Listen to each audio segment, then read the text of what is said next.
That's a very good question. Kapatid, I know may reason ka. I know you have your own reason bakit binibitaw mo si Libgood. Maaaring challenge ka sa subscription natin. Maaaring hindi mo nakikita yung future mo kay Libgood. Kapatid, ito lang sasabihin ko sa'yo. Okay lang yan. Dumating ako sa point na buhay ko that I almost gave up.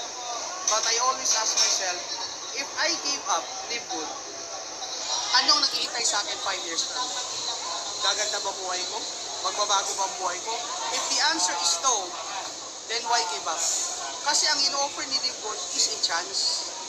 A single chance na potentially pag ginawa mo, baka itong chance na to, ito yung magpabago sa buhay mo at sa pamilya. So anong point ko, kapatid?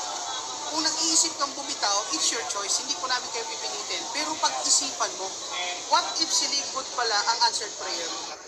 What if pala, sa tinatagal-tagal na pangarap ko na ikaw naman yung magbigyan ng chance, ito na pala yung chance, eh binibitawan mo. Tama?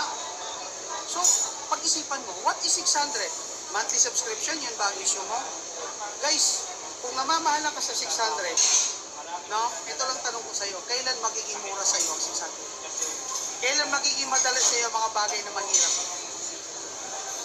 Kung namamahala ka sa 600, hindi ka pa handang yumaman. Why?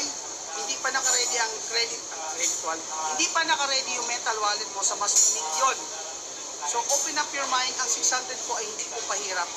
Ang monthly subscription ay katuwang natin, no, para maabot po natin ang ating pangarap. Isipin mo na lang, yung monthly subscription na yan, gas mo yan. Every month, no, nagiging empty ang tangke mo. So, anong gagawin mo para makarating sa pangarap mo? Di ba magre-refill ka ng gas? Ganun lang siya. Huwag ka munang tumigil. Give yourself a chance. 3 years. Pag 3 years ka na rito at wala nangyari sa'yo, then that's enough time para masabi mo na talagang hindi para sa'yo. Pero kung 1 month, 2 months, 3 months ka pa lang, baka naman naiinip ka lang. Huwag mo ring madaliin. No? So if I were you, kesa mainip ka, hatawin mo i-work kung bumitaw. Again, pag bumitaw ka, no, hindi si Libgood ang binibitawan mo. Ang binibitawan mo, yung magandang future sana na para sa pamilya. Okay?